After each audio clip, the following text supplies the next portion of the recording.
came along to say hello and have a little talk with Mama Duck. And for no reason at all, Mama Duck chased him away. He didn't know that Mama Duck was very, very worried. Neither did old Lady Goose, who stopped by later to gossip a little bit. Mama Duck was very short with old Lady Goose and didn't have a kind word. Mama Duck was certainly worried. And do you know why?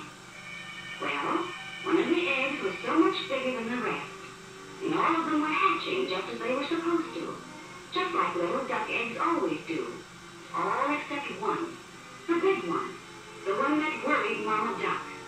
But worried or not, Mama Duck climbed back on the nest, and she sat, and she worried, and she sat some more.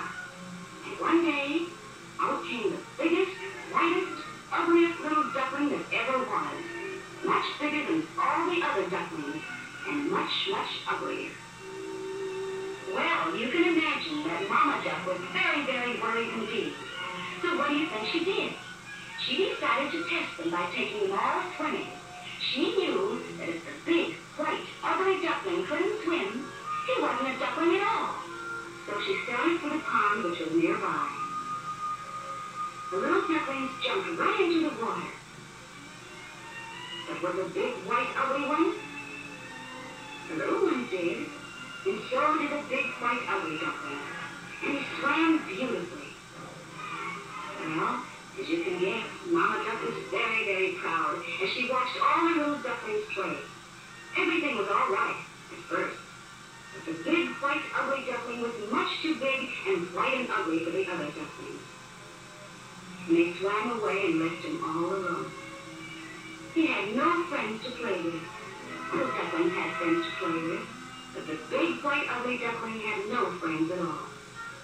While all the others played together and had a fine time, he was alone. So he set out to find some friends for himself, and he thought he found some.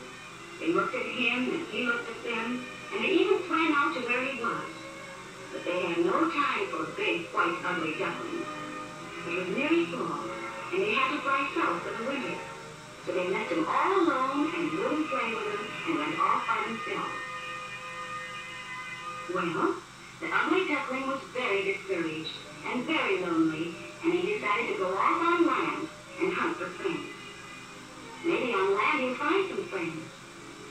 He waddled through the fields of flowers, hurrying to find friends, hurrying to put an end to his loneliness. Up in the barnyard there were some very dignified geese, and the ugly duckling asked them to play with him, but they were too dignified.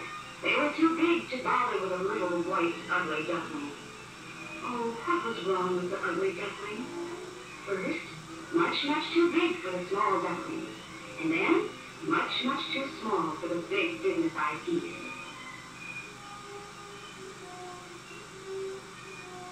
Days and days and even weeks went by, and the weather got colder and colder, and the ugly duckling got bigger and bigger and uglier, until finally the ugly duckling was as big as the geese, but twice as ugly.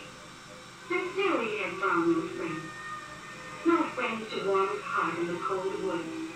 No friends to stop his loneliness. Then, one day, while he was walking through the cold woods, with his head hanging down in loneliness, he fell right smack in a hole, and he got stuck there, unable to move.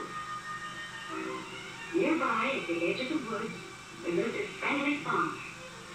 He often used to walk through the woods, and one day, as he was out walking, he saw the ugly duckling in the hole and decided to take him home. So the ugly duckling felt strong, friendly hands lift him and carry him through the woods and take him into the house.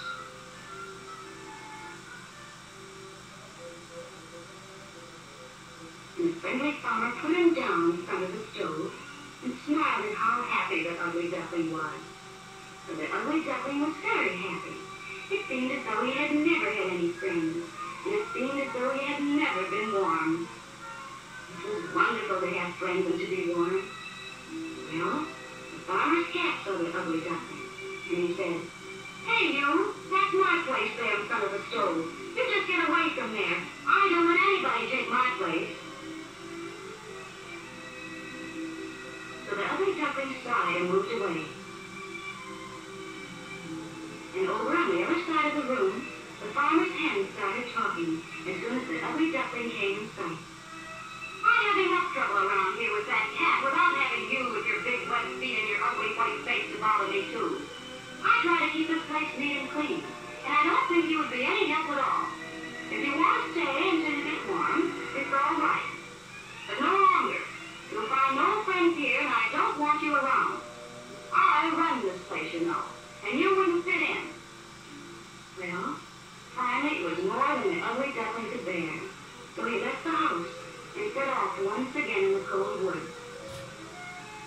All alone without any friends, he wandered through the woods until one day he came to a granary, a place where corn and wheat are stored. Nobody was there, no friends, but no enemies either. And he decided that this was a good place to spend the winter, for at least there was plenty of food in the granary. So, while the winter winds howled outside and the snow blew furiously, the ugly duckling gradually grew. Finally, winter ended, and spring came. And by this time, the ugly duckling was a beautiful, full-grown swan, and he was very lonely. He still thought he was just an ugly duckling with no hope of finding friends. But it was spring, and he thought he would have just one more try before giving up his search for friends. Well, the ugly duckling went on back to the pond because he felt more at home there. As he looked around, all he saw were his old enemies, the geese. He knew they would laugh at him because he was so ugly. But on the other side of the pond, he saw some strange birds that he had never seen before. Never in all his life had he seen birds so beautiful, so graceful. Oh, how he wished that he were like them, that he could be beautiful and graceful too. The ugly duckling was sad. He was afraid to play with the little birds because they might laugh at him. But as he swam by himself and hung his head in sorrow, he saw his own reflection in the water. Then, in an instant, he realized he was just like the beautiful bird he had just seen. He was not an ugly duckling at all, but a beautiful swan. And he would never be ashamed or afraid anymore. So you see, children, no one should ever be ashamed or worried about the way he looks, because everyone is beautiful in his own way. And when he realized this, the ugly duckling stayed in the pond with his newfound friends and